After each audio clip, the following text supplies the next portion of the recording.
Hello friends, welcome to my Shali's happy cooking. இன்னைக்கு நம்ம Shali's happy குக்கிங்கில் ஒரு சூப்பரான க்ரீமியாக அதே மாதிரி சீஸியான ஒரு எக்கு வச்சு தான் நம்ம பண்ண போகிறோம். வாங்க இது சிம்பிளாக எப்படி செய்கிறதுன்னு பார்க்கலாம். அதுக்கு முன்னாடி நம்ம சேனலில் நிறைய எக்கு வச்சு நான் ரெசிபிஸ் அப்லோட் பண்ணியிருக்கேன், அதையும் மறக்காமல் பாருங்கள். வாங்க இப்போ வீடியோக்குள்ளே போகலாம். ஃபஸ்ட்டு ஒரு பேன் எடுத்துக்கோங்க. இதில் ஒரு 1/4 டீஸ்பூன் அளவுக்கு பட்டர் அப்ளை பண்ணிக்கலாம்.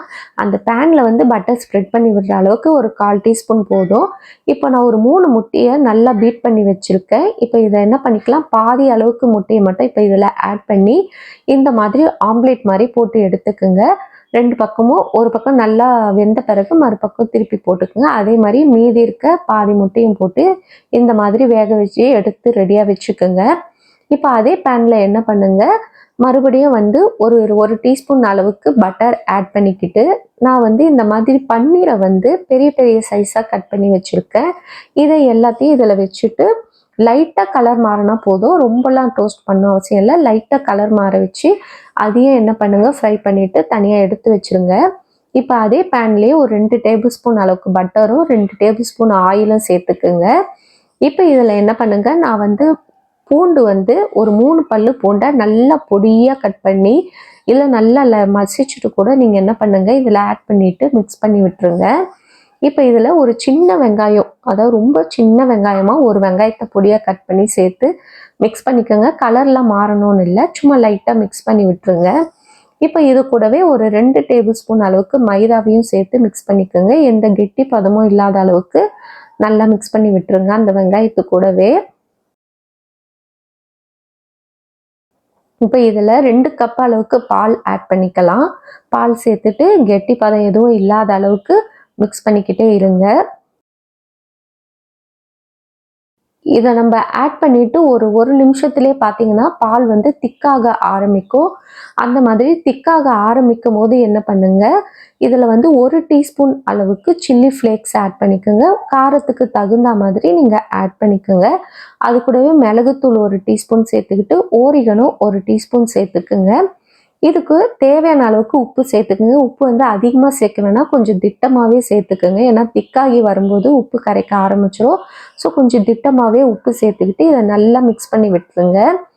இப்போ இன்னும் கொஞ்சம் நல்லா திக்காகி வந்திருக்கும் பாருங்கள். ஃபஸ்ட்டு கரண்டியில் நான் எடுத்து காட்டும் போது எப்படி இருந்தது, இப்போ பாருங்கள் நல்லா ஒரு க்ரீம் டைப்புக்கு நம்மளுக்கு ரெடி ஆகிடும். இந்த மாதிரி வந்த பிறகு இப்போ நான் இதில் வந்து சீஸை ஆட் பண்ண போகிறேன்.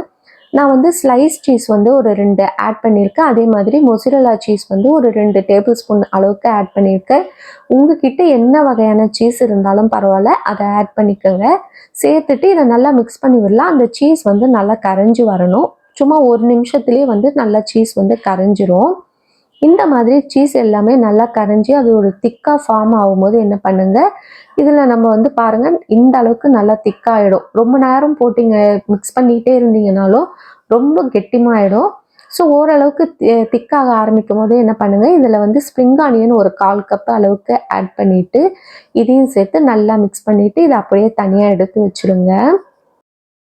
இப்போ வந்து நம்ம ஒரு பவுல் எடுத்துக்கலாம். இது பார்த்தீங்கன்னா நான் ஓவனில் தான் பண்ண போகிறேன். ஸோ ஓவனில் வைக்கிற மாதிரி நான் பவுல் எடுத்திருக்கேன். நீங்கள் வந்து இதே வந்து கேஸில் வச்சு பண்ணுற மாதிரினா கீழே வந்து ஒரு அடிகனமான பாத்திரம் வச்சுட்டு அதில் ஒரு ஸ்டாண்ட் வச்சுட்டு நீங்கள் எந்த பேனில் பண்ண போகிறீங்களோ அதை நீங்கள் ரெடி பண்ணி வச்சுக்கலாம்.